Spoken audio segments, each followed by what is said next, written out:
Her günü keç xizmatdan charchab qaytqanimda bir parcha yaxshi kitob, qiyniq damlangan chaydek shu aman g'arduqimni chiqarib, menga orom baxsh etdi.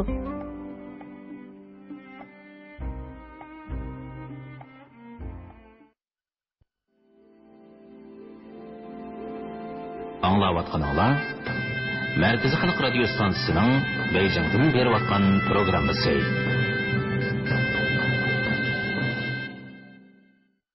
Assalomu alaykum hurmatli radio anglovchilar. Adabiy anglatish programmamizni anglashinglarni qarshi olamiz.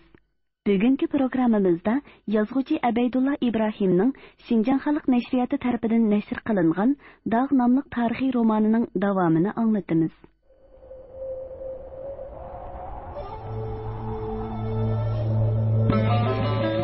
Bir düşman yurtinglarga yopirilib kelib etibdi. Padişahlarni xabardor qilinglar. Fuqarolarga aytinglar, ketishtinglar, bir umr dog'da qolasizlar. Pekir, Xotam diyarining oliy hukmroni Yaqub Bey oliylarining yaqin quli Niyoz Hokimbeydirman. Ko'zini o'yganning ko'zini o'y, shuni to'kkanning tishini to'k. Qisas kelganda ota-onang bo'lsa-mu oyab o'ltirma. O'zini kaltlarni tepib, minsni chuvatmasam, oy Muhammad degan itimni yutib bitaman. Manjola toza hadidan eshibdi. Va davlat oliylarida katta podshohga o'zini chaqlayolmay shirtin otqini nemisi u kuffarlarni. Rivoyat hech kimga ishonmadim. Hamma odamdan gumonlandim. Mana endi otliq muhabbatimdan gumonlanib turibsan.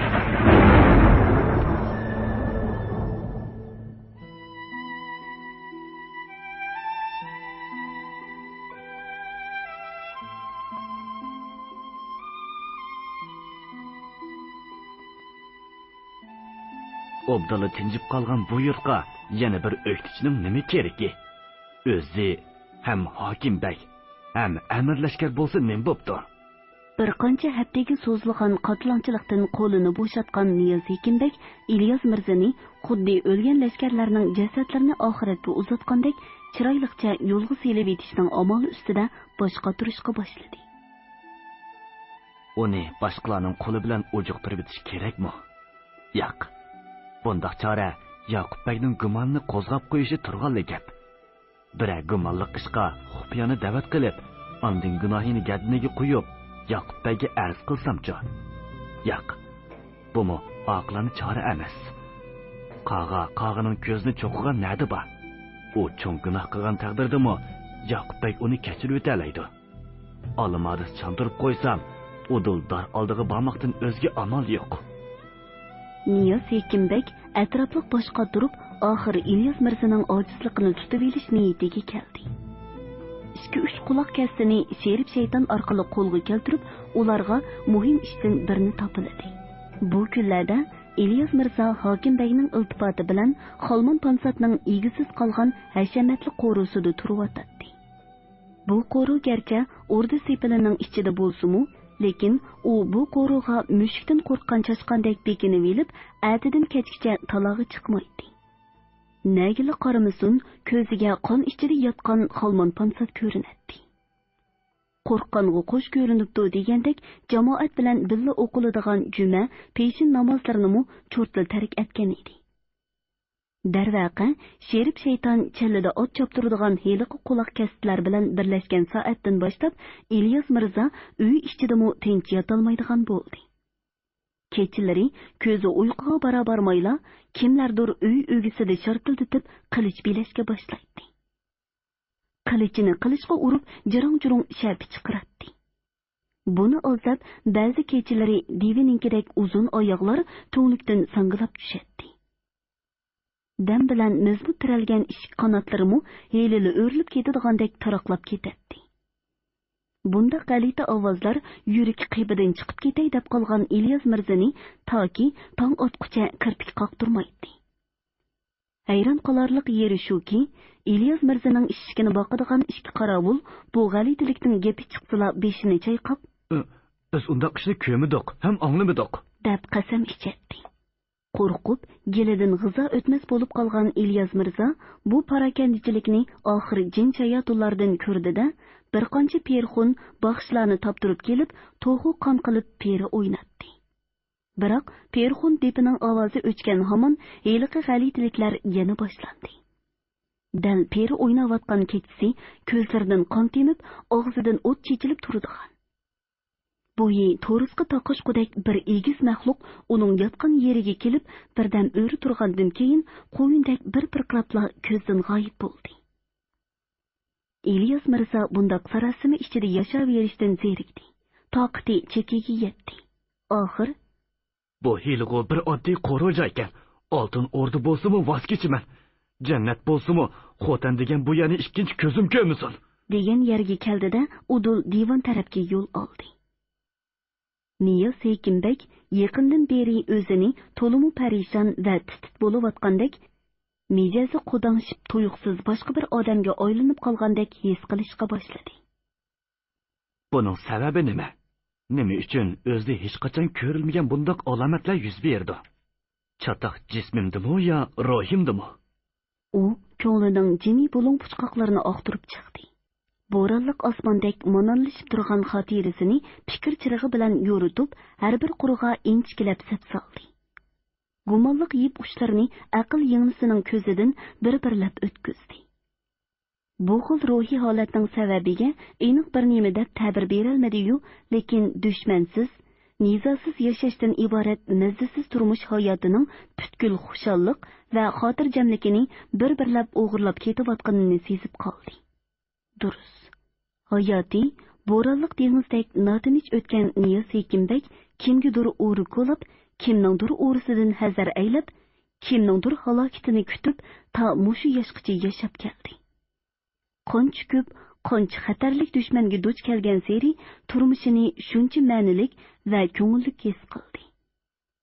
Taqdiri g'uvolashgan hukumat va hukmdordan yuz o'rish. Yangi hukumat va yangi hukmdorga quyruq shpanlatish. Putli qashang bo'lganligi odam bilan to'xtamay yaqinlashish bir xil turmush odati sifatida uning qon qiyniga singib ketdi. Shu sababdan u faqat oq-qora va haq-nohaq o'rlashib ketgan hayot momotlik sahnasida o'z qimmatini topgandek bo'ladi. Tirikligi uchun suv bilan havo, osh bilan non qandoq zarur bo'lsa, dushman bilan dushmanlashishmi, adovat va o'chmanlikmi uningga shuncha darajada zarur edi. Bir dushmanini yo'q qilsa, uch adovat naysining uchini yana bir dushmaniga qaratadi. Yana uchinchi, to'rtinchi dushmanini izlab topqicha, xuddi o'g'i chiqib, o'ljisiz qaytgan ovchideklar bearam bo'lgan edi. Allah azal 2 yildan beri kuchlik dushman sifatida tahdid bo'lib turgan bir muncha cho'moqchilar daryo bo'yida 3 boy to'p o'qi bilan tinchlitildi. Qolg'ini zindonga tashlandi. Uningdan keyingi kunlarini zerikishlik va mazasiz his qilayotgan Niyaz Sekinbek yaqindan beri o'z qiyosidagi dushman bilan yakma-yak tutish qildi. Bu orqali turmushidagi bo'shliqni to'ldirg'ili bo'ladigan ajoyib o'yin, shaxmat o'yiniga qiziqib kelayotdi. İlyas Mirza osmonni yerga urib, hozirab o'midab kirib kelgandimi, u Mullaji Turab bilan berilib shaxmat o'ynayotdi. U xiyolidagi kuchli dushman shahni motqilay deb turganda, İlyas Mirza divonga to'sin to'paqdek usib kirib, beshiga jin tepgandekla voysab ketdi. To'ydim, bearamlikdan jiq to'ydim. Bundaq ansiz yurt yashug'icha do'zax bo'lsa-mu xotirjam yashag'inim a'lo. Deb chalvoqida u yig'ilib o'tgudek bo'lib. İlyas Mirza divonga kiribla ixtiyorsiz to'rga o'tdi-da, bekorga turgan taxtda shundoq o'ltirib edi, Niyaz Sekinbekning yuragi qort qilib qoldi. U hech nima uqmagan qiyofatga kirib elib, xubsalik bilan so'radi. "Oy, janobiy mirzam, aldırmay so'zlasizlar. Ko'ngillarni malol qilgudek nima yuz berdi? Ya bizdan o'tgan bir savallik tufayli xopib qoldilarmi?" İlyas Mirza o'zini salb esib elib, bo'lib o'tgan ishlarni boshdan oyoq so'zlab, oxirini ingirxondek bir ovoz bilan tushirdi. "Hokim begim, kamini birodarlarga bunchalik odatdoshlik qilib turgan yerda hazratlardan nima deb xafa bo'lay? Demakchimanki, xafa bo'lgudek hech ish yo'q." U Niyaz Sekinbekda xato tuyg'u paydo qilib qo'yishdan ehtiyot qilib, gapining uronini o'zgartdi. "Mundoq desam, meni o'tib ketgan to'g'ri yurak odamkan deb qolmasizlar. Qo'rqanchoq bo'lsam, Farg'onadan Qashqarga, Qashqardan bu yerga kelib nima qilatdim? Shug'unisi u yerda qolgan bola chaqalarim tushimga kiribdi turdi. Qashqarga qaytib, mirzabishlik mansibidan istiqbol so'rab, ataliq g'ozi oliylarining xizmatida bo'lsam, ko'nglim orom toparmikin degan o'ydaman. U oliylari xolisa mirzabishlikqa bir hakimni avata, bo'lmasa o'zlari qamlashtirib ketala. Niyoz Sekinbek ichdan etilib chiqib, bo'g'izig'ila kelib qolgan kulkisini tasdi to'xtatib oldi. Mirzining keyingi gapini ichida bir qur takrorlab chiqdi va birdilla o'ngchiyib, ko'zlarini o'g'lab turib dedi. Ey ko'zlarim mirzam, ey yulanchikim mirzam. Bizni Xudodanmi, podshohning g'azabidanmi qo'rqmaydigan johil xalqlarning orasiga tashlab qo'yib, ketaman deganlari nemisi? Akillari Abbos Mirzo bizni chidovsiz motam azobiga mubtalo qildi. Mana shu zardobni yutolmay, men o'lib, men tirilib turganda, podshoh oliylarining marhamati bo'lmish amirlashkar janoblari shahodat sharafini ichib, bizni yana tugumas dog'da qo'ydi. Sizlar motamni ko'nglimizga tasalli edilar. Ordimizning to'riki edilar. Sizlar bilan ko'nglimiz to'q, yurakimiz butun edi. Endi ketaman desizlar, sizlarni tutib olishga haddimiz emas. Inshaalloh, Xudo bizni bilib bir yo'lda qo'ya. Hokim begim durust deydi. Gap orildi, quloq yopirib, jim o'ltirishni afsus ko'rgan mullachi turib. Niyoz Sekinbegning ta'sirli so'zlari Ilyos Mirzining yuragini ezivatdi. Ko'zini liqqida yoshga to'ldirdi. Kaminlarning orzusi bo'yicha bo'lsaydi, har qaysilarining yenidan bir qadammi ayrilmasdim. Nima iloj? O'z uyimning xushliqi, putqulimning bo'shliqi deb tikan. Ketmisliqo obdan bo'ladi mirzam. Putkil Qashqariyni yengni izdigandek izdisimi, xotin qizlaridek go'zal qizlarni topqili bo'lmaydi. Xolisla tirnoqni to'xtug'idek bir qiz tepib, o'ylik o'choqlik qilib qo'yar edik.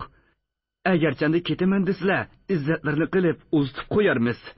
Badavlat oliylariga oliy ehtiromimni yetkazib, ikki eg'iz obdan gapimni qilib qo'yala.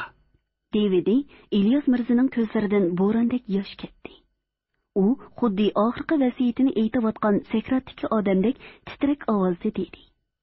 Xo'sh janoblari, ko'rishkicha omon bo'lala. Ko'rishamisak, rozi bo'lala.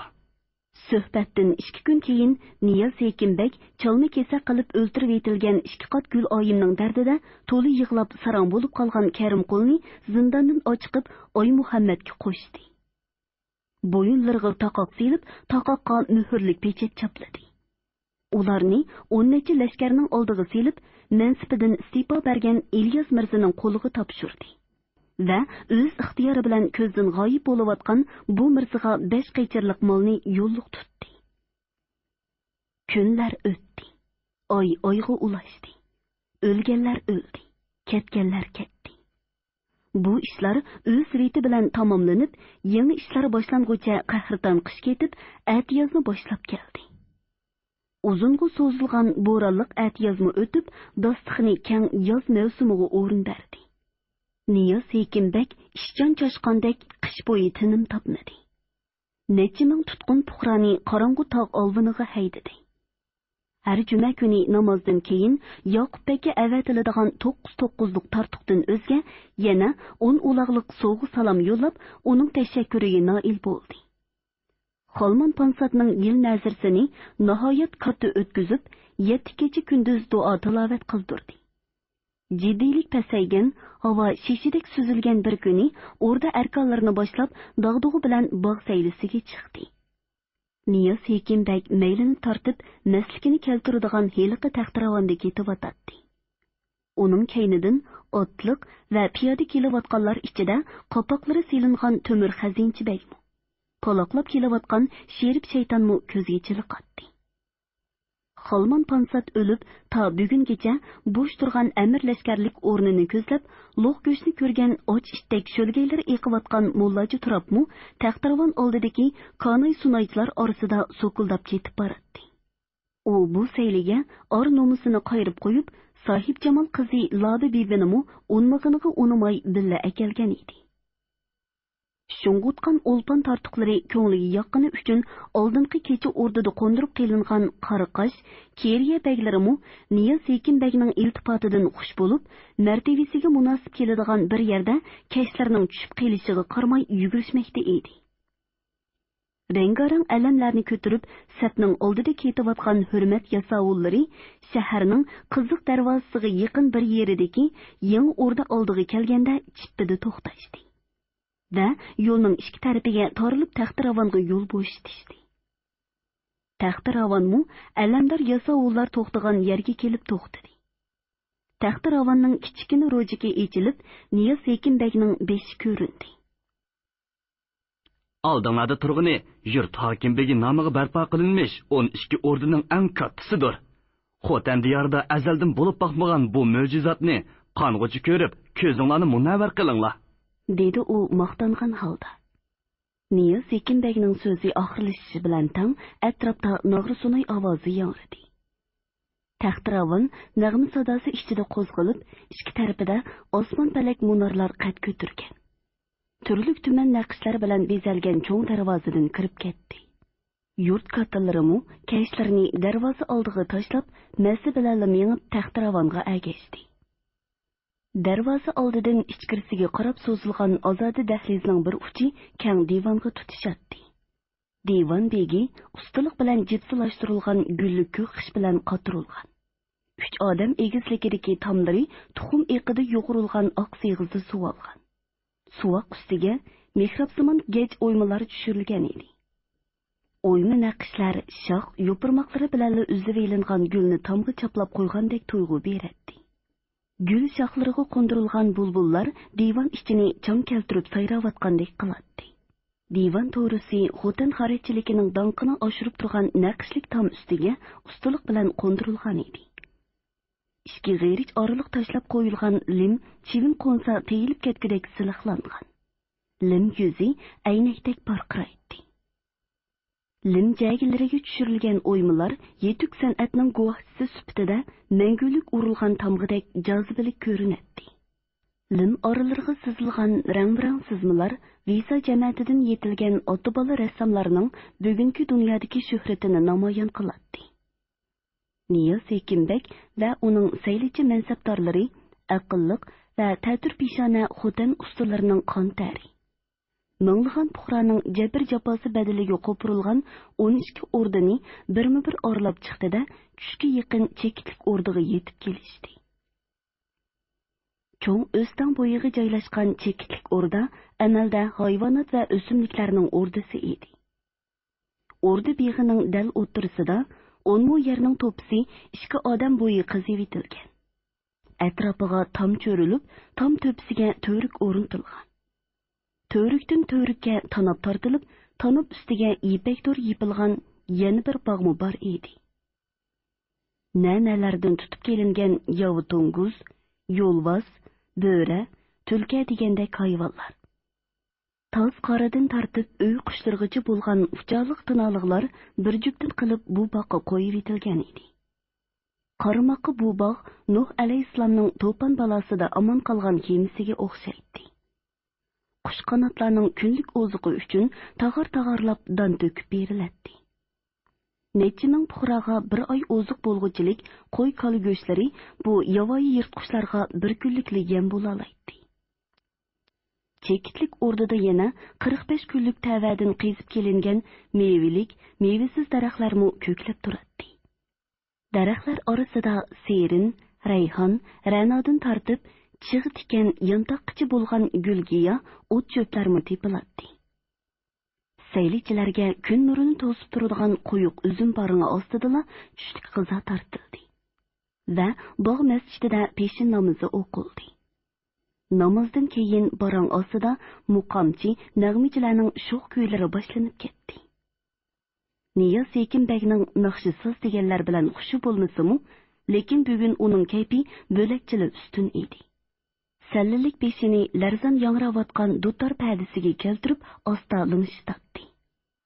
Naqsh usul avjiga chiqqanda bo'lsa, barmoqlaridan qos chiqarib qo'yadi. Xos mahramini usulchi qizlarning beshidan sexiylik bilan pul o'rishga buyurib turadi. Nag'michilarning etini so'rashtirib, tunji qitim ko'rayotgan chalg'ularni akeldirib, tirinchitib boqadi. Niyaz Sekinbekning har bir qarashlarini diqqat bilan ko'zitib, ko'zlarini mo'ldiriltib o'ltirgan mullaji turib, oz tepiladigan esil paytning o'tib ketayotganiga. Lali Bibining qiyirishqandek bir tup saylichilarning kayniga o'tib olganiga zodi chidab turolmadi. U Niyoz Sekinbekning yeniga kelib, quliqiga bir nimalarni deb pichirlavedi. Hokimbek kulib turib beshini langshitdi. Oyajinini bosolmay qolgan mullaji turib, sozandilarga qarab, "Sanamga, xo'tan sanamiga soz qilinglar", dedi-da, opul-topul qizining oldiga berib, qo'lidan yetilib, saylichilar halqisining qoq o'tirsiga akilib qo'ydi. Sozandilar qozi lashkarining topshiriqi bo'yicha xo'tan sanamining sho'x sadosi bilan bog' ichini chong keltiribdi. Biroq yog'ochdek qetib qolgan Lali Bibi kuyning o'tib ketayotganiga qaramay, qimir qilmay turaverdi.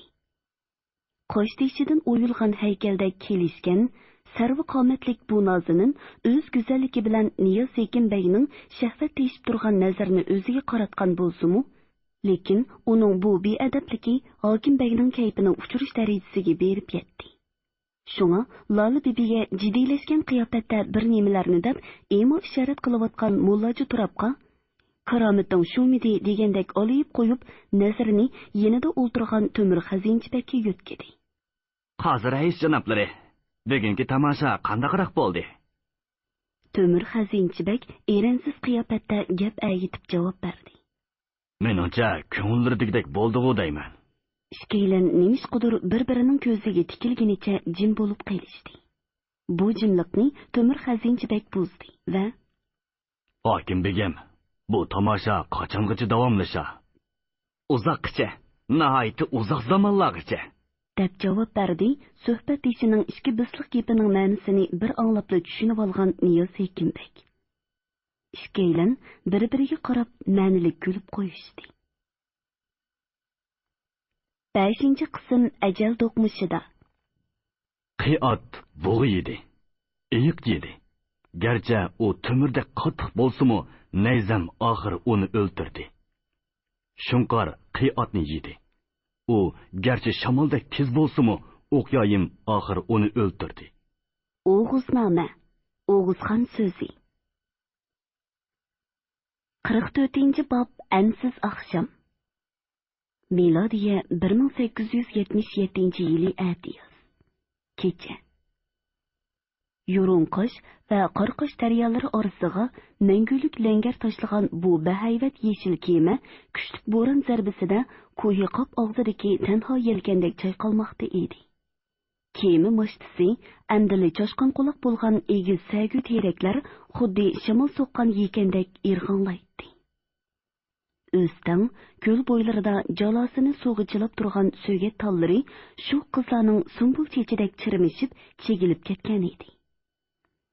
Shiddat bilan gurildab taklimakon qumlarni yalmab, yudib kelgan qora bo'rondan etek-etek to'p to'kilatdi. Eriqlarga qum tiqilib, yo'llar ko'milatdi. Bo'ron dashtidan beli pukilgan, yiltizi uzilgan qeri daraxtlar g'eribning qaddidek qing'aygan edi. Kun qizilidan tortib ta eg'ir yotqugacha tinmay huvlab chiqqan bo'ron to'g'u chilisun deb kutib turganmu, bosh to'g'u chillag'andila ondan ochiqqiga hoy berib qutirashdan to'xtadi. Egilib, choy qilib holidan ketgan daraxt shoxlari asta-asta ruslandi. To'liq suzilmagan loy sudek mononlashib turgan osmonda oldi bilan upirgan o'rg'oq bisidek agma oy ko'rindi. Keyin bir qancha yulduz jinchiroqdek pildirlashga boshladi. Bo'ronda uyqu yomg'irli sho'rpa degandek, 5 barmoqni farq etkili bo'lmaydigan qora bo'ronda kun bo'yi uyidan chiqmagan odamlar kech kirar kirmayla uyquga ketgan edi. Talpakdak to'pi dövlari paydo bo'lgan shahar ko'chalarida odam tugul birar lolma ishning qorasimi ko'rinmaydi. Bosh to'g'u chillab bo'ron besiqqanda uyg'oq ishlarning qovisi, och muzaylarning mo'risi, dumbisi qichishgan eshaklarning hong'irishi bilan qisqa vaqt jonlangan shahar va shahar atrofi endi qandoqdir shirin yoki qabohatlik tush bilan ovora edi. Rastalarda tong otqucha tak-tak urib, oshar chumullardek pitirab, timsiqlab yuradigan mirshablar bo'ron to'xtaganini to'ymadimu, panohlangan yerida uxlayotgandek qiladi. Cho'ng o'rdining tashqi sepili ustidan kelivasi kerak, kechilik yasovullarning omon osoyishlikdan bishorat berguchi shartlik ovozila shaharni go'r jimjitligidan farqlantirib turadi. Lekin bo'rondan keyingi bu timtos jimjitlik faqat birdamli davomlashdi. Qeyri ish bo'lsa kerak, Qoraqosh darvozasining u tarafida bir it xirqirg'an ovoz bilan qovashqa boshladi. Uningga yana bir qancha ish qo'shilib, olamni beshiga kiydi. Ish qovgan tarafda Zava Xotam yo'lida tuyuqsiz 3 otliq kishi paydo bo'ldi. Ular miltiqlarining qo'ndiqini chotirqiga qistirib, dumbisiga yo'langan peti mugdayotgan qorovullarning oldiga kelib, tizgin tortdi. "Hay, boturlar, xaponmay, darvozni ochib bersanglar." Otliqlarning biri ot ustida turibla murojaat qildi. Cho'chib ketganidan o'ng so'lini topolmayotgan chala uyquliq bir qorovul otliqlarga qarab varqiratdi. "Nima deb jo'ylayapsizlar? Bu darvoza ati namoz bomdotqichi ochilmaydi. Bu to'g'rida hokim begimning farmoni bor." Shu orada otliqlardan biri qo'lini sallasiga so'zdida, salla qiytidan 2 ellik kenglikdagi bir parqroq metallni elib, u qorovulga uzatdi. Qorovul uni darvoza qanotiga esilgan ponarning yo'rqiga tutib bir qarabla, "Oy, kumush dastakkan-ku bu," deb tovlivatdi va dastakni o'z egisiga 2 qo'llab uzatdi. Ondan boshlari tushib ketayotgan qorovullarga buyruq qildi. "Nimaga qarab turibsan? Chopsan berib darvozni och. Aziz odamni sog'iltib qo'ysak gunohkor bo'lamiz. Bo'la." Mingpatman cho'yindek eg'ir darvoza qanotlari quloq mengini yeb ketgudek sat ovozda g'ichirlab ketdi. Kumush dastakli kishi birga kelgan hamrohlari bilan shu yerda xo'shlashdi-da, beshini selib turgan oq itiga birli qamchi urib darvoza ichiga o'zini oldi. Mo'ldirdek tegayotgan qamchiga umid qilmay, o'rin o'kizdek osta chandayotganiga qaraganda, otning jini tumshug'iga kelib qolgandek qiladi. Potqoq kechayotgandek silkib qadam tashlaganida, oldi oyoqlari xuddi yo'l tayoqdek egilib ketadi. Ot ustida qalin jo'g'i yo'yilib, bir parcha yung dövisidek cho'qchib o'ltirgan charsaqal kishimu safar harg'iliqida holidan ketgandek turadi. Bir g'ayri shekanchilik vazni bo'lmagan yog'i sopliq qamchisinimi bir charak eg'irliqdagi temir kaltakni ko'tirgandek tasdiqda midirlatadi. Tushib ketayotgan beshi ot qadamining ritmiga mos tavranganida sallasining qiytidan, quloqlarining kaynidan, juvisining mo'yliq yoqsidan uchum-uchumlab to'pi to'kiladi. Kechining havosi sovuq bo'lg'achqimi, otningmi, yo'lovchiningmi burnidan quyuq qur purqiraydi. Chekchiyib turgan behisob yulduz va egi sedilarning shaxlari kayniga yushiringan oyning sho'lisi bilan bilinar-bilinmas yurib turgan shahar ko'chisida bu tanho yo'lovchiga birormi odam uchirmadi. U o'ziga g'ayrat berib, etini mengishiga qo'yib etgan peti tun qo'ynida qorayib turgan tonish o'rda oldiga keldida, toyg'ondek sezgur mahramlarga kumush dastakni ko'rsatdi. Darvoza ayolsizli ochildi. U darvozadan kirib dahlizdan o'tgandan keyin Niyoz Hekimbekning huzurida hozir bo'ldi. Tuyg'usining o'zini oldimaydiganiga ishinib, ta mushu chaqcha ko'z yummagan Niyoz Hekimbek yonpashlab yotgan yeridan takiyiga toyinib o'ri bo'ldi. "Voy, qozi rais janoblari bu, harmig'aylar. Yo'llariga qarab ko'zim teshilgudek bo'ldi. Salomat ko'rishga nasib qilgan Allohga ming qatli shukr." U qilin kiyinginidan yo'g'on qor odamga o'xshab qolgan Temir Xazinchbekni uzoq yil ko'rishmagan qadinasini quchoqlagandek quchoqladi. Yuzini yuziga yoqdi. Jo'sini silishiga yordamlashdi. Xeylidan beri ustira tagnigach, benam ko'katlaridek o'sib, bir tutam yungdek gejaklashib ketgan chat soqollariga. Timsoq terisidek yiriklashgan chiroyiga ich og'ritgan nazar bilan sapsilib chiqdi. Ko'zlariga yosh elib turib, jafo chekdilar deb takallub qildi.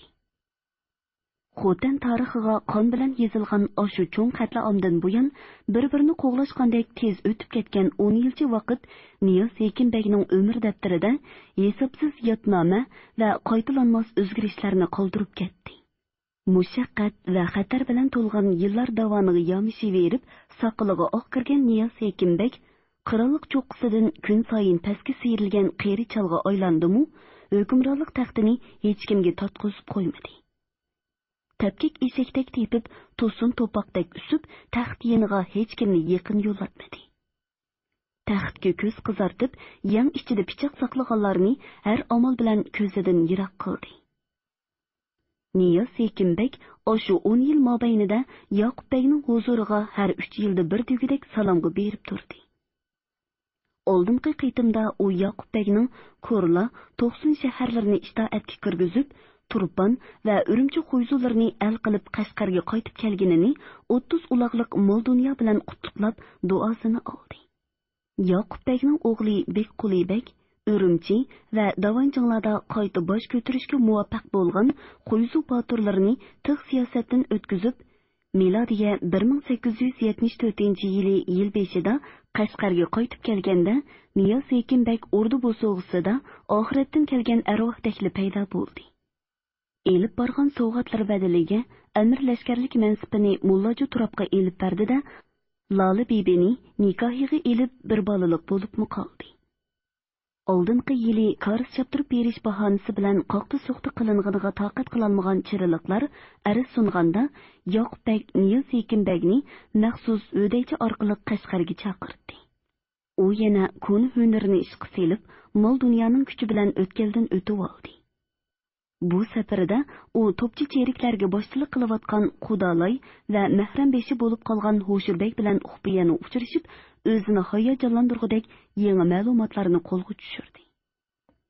Yoqub Beg o'z elchisi Qozixon To'ra orqali Turkiya sultoni Abdul Aziz Xon in'om qilgan Miraxur boshliq unvoniga erishib, bebaho shahona sarpoylarga noil bo'lganda, u Qashqarga yana bir qitim salomga bormoqchi bo'lib edi. Yetimning eg'izi oshqi tekkucha burni qanapti degandek, qora qoshliq cho'moqchilarning ikkinchi qitimliq cho'ng g'o'g'asi bilan putquli tushilishib qoldi. Buningdan 2 oy burunqi qahrdan qish kunlarining birida Niyoz Sekinbek Ho'shirbek avatgan bir maxfiy ma'lumotchini qabul qildi. Darvish qiyofatiga kirib olgan bu ma'lumotchi paxtaliq chopinining astarini so'kib, tumorchilab tiklangan bir parcha xatni chiqarib, uningga uzatdi. Niyoz Sekinbek bu xatdiki: Salomdan so'ngra ma'lum bo'lg'ayki, badavlat oliylariga Turpan hokimligi Hekimxon To'ramdan shunda xabarlar kelib qoldiki, laklak xoqoni Chin cheriklari Urumchi sepili tuvida paydo bo'lib, u yerdagi Tungan toifasini al qibdidak. Urumchini tashlab, shahri Manasga qochgan Tungan kattisi Xayyan 2 oylik muosirga bardoshlik berolmay, shaharni Zozungtang deganning lashkarlariga o'tkazib berganmish. Keyingi voqealar texi noma'lum. Urumchiga qarashliq 6 shaharning xoqoni Chin cheriklarining qo'liga o'tib ketganlik xabarini muhim deb bilib ma'lumotchi avatdim. O'zlari bilib bir yo'l tutala. Nomi tamom va salom. Degan qurlarni o'qib yetib, xiyol qo'ynimiga cho'kib ketdi. Qog'oz tutgan barmoqlari yenik titrab, bargidan uzilgan so'ymidak so'lishib qolgan yanq muskullari ko'si soqol bilan qo'shilib dikildashga boshladi. Kichkina bog'iqchining bir Hokimbekni bu darajada xush qilib yetaliganiga hayron bo'lib turgan ma'lumotchini qopli qilib bag'riga bosdi-da, og'zingga mushtak novat deginicha bir hamyon tangi bilan tortiqlavatdi. Tuyuqsiz yetib kelgan xush xabar, tuyuqsiz kelgan omaddek xosiyatli bo'lsa kerak. Niyoz Sekinbek Qobulxonaning u tarafidagi haramxonada turib atgan yosh Loli bibining issiq quchqinimi, 3 yoshlik o'g'lining xuluqlarini pak-pakiz yadidan chiqarib Qobulxonada qo'nib qoldi. Uyqusiz tong otqizib yetalaydigan baland chog'larining o'tib ketganiga qaramay, tun bo'yi bir daqiqami kirpik qoqmadi. Yeliqi sirliq sanduqni ochib, tavarik o'tug'at bilan Durdun parijisining to'pisini qoqdi. Mansab martabasining nishonasi bo'lgan o'tug'at ko'zini po'lab, yeng bilan surtib, guhardek julolanib ketdi. O'tug'atdan tortib naqshli kamargacha, aqallisi sulola tilicha farmon, dongdarindan qolgan ushshaq-tushshaklargacha bo'lgan jimi ta'alluqotini birma-bir oldiga yoydi. Yoyma oldida bozori kasat yoymichidek yukinib o'ltirib, ta bomdodga azon chiqqucha bosh qottirdi. O'yla oxiri u sulola kattasi bilan aloqa o'rnatib qo'yish, kuchsilish turmisining o'zgarishiga qarab yo'l tutish lozim degan fikrga keldi. Jon bilan o'ynashadigan elchilik ishiga qiyri bo'lsa-mu, yanala Temir Xazinchbekni muvofiq ko'rdi. Durust. Manjularning xo'ypaylini bilib bo'lmaydi. Ularning oldiga o'zim borgandan ko'ra Temur Xazinchibekning borgani yaxshi. deb o'yladi u o'z ishining salmoqini dangsab ko'rgandan keyin. Niyaz Hekimbek rostilla Iroqni ko'zlagan edi. Elchilikdan iborat tog' ostida suloli kattasining tomirini tutqilimi, uning bilan aloqa bog'lig'ilimi bo'ladi. Agar suloli kattasi g'azab qilib qilich urib qolsa, faqat bir Temur Xazinchibekla halok bo'ladi. Temur Xazinchibek Niyaz Hekimbek uchun ham keraklik, ham xavfli odam edi. Manju zamonasida ishqisila ishq og'zi bo'lgan bo'lsa-mu, lekin keyingi ahvollari o'xshamaydi. Xazinchibek Manjularning dushmani bo'lgan Rashidin xondan zarba yetla bu yerga qaytib kelgan. Niyaz Hekimbek bo'lsa, Manjulardan yuz o'rib, Yoqub begning amri bilan hokimbek bo'lgan. Manju katlari mubada bu hisobot kitobni qilib qolsa, Niyaz Hekimbek nima deb javob beradi? Temur Xazinchibek daryo bo'yidagi heliqi voqeadan keyin cho'ng kichik so'rovlardan o'zini qochirib, o'zi bilan orliq saqlab kelayotgan bo'lsa-mu, lekin buning elchilik kishi bilan nima aloqasi bor? Peshonasi o'ng bo'lsa, Manju katlarining g'arizini uqib, tinch omon qaytib kelar. Bo'lmasa, shu yerdala beshini yer. Niyaz Hekimbek aytsila Temur Xazinchibeknikiga ziyoratga bordi. G'arizini gap aytib o'ltirmay ochiqla aytdi. Temur Xazinchibek boshda sal orsaldi bo'ldi. Bir ozdan keyin Niyaz Hekimbekning Manjular o'z vaqtida sili bizning beshimizni silgan. Bugungi kunda ular ishkimizning oldiga kelsa, hech ish qilmay qarab tursa qamlashmas. Yoqub begning ketminini chapqucha Manjularning yundusini to'kkan tuzuk. degandek yolg'on so'zlarni anglab, bu vazifani rozimanlik bilan zimmasiga oldi. U Niyaz Hekimbekning sarxil ot va lozimlik jabduq sovg'ularni tayyorlab berishi bilan shu kuni kechsila xotandan g'ibida chiqib ketdi. Uning 2 oy yo'q bo'lib ketganini uydagilardan o'zga insijinmi to'ymadi. Uydagilarmu Niyaz Hekimbekmu hech kimga eg'iz ochmadi. Qozi rais janoblari, bir oshqonga, bir harg'onga so'zlamang deb tikan ko'nala. Ammo rostini aytsam, gap so'zlarni baldirroq anglag'im kelyotdi, dedi Niyaz Hekimbek. Orduq yetgan Temur Xazinchibekni so'zlashga qistab.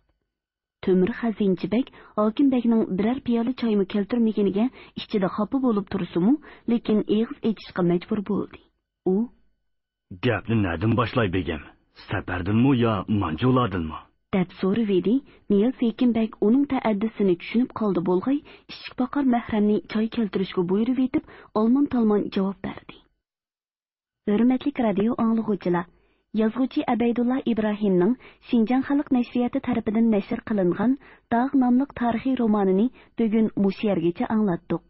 Davomini atidagi programmamizda anglag'aysizlar.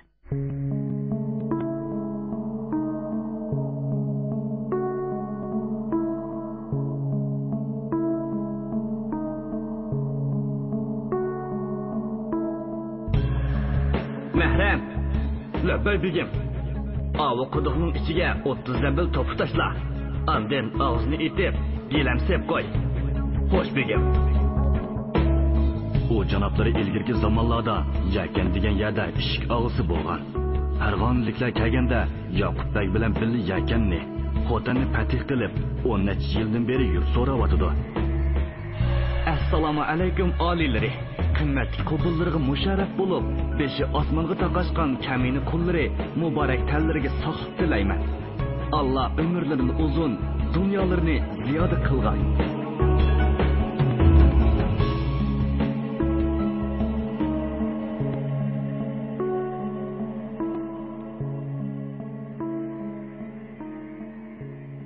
Bugungi programmamizning diktorlari Mahira Abdurashid, Shuhrat Abdurahmon, ovoz texniklar Po'lat Tursun, Tahir Yasin, mas'ul muharrir Ilhom Mahmud, Abdurrasul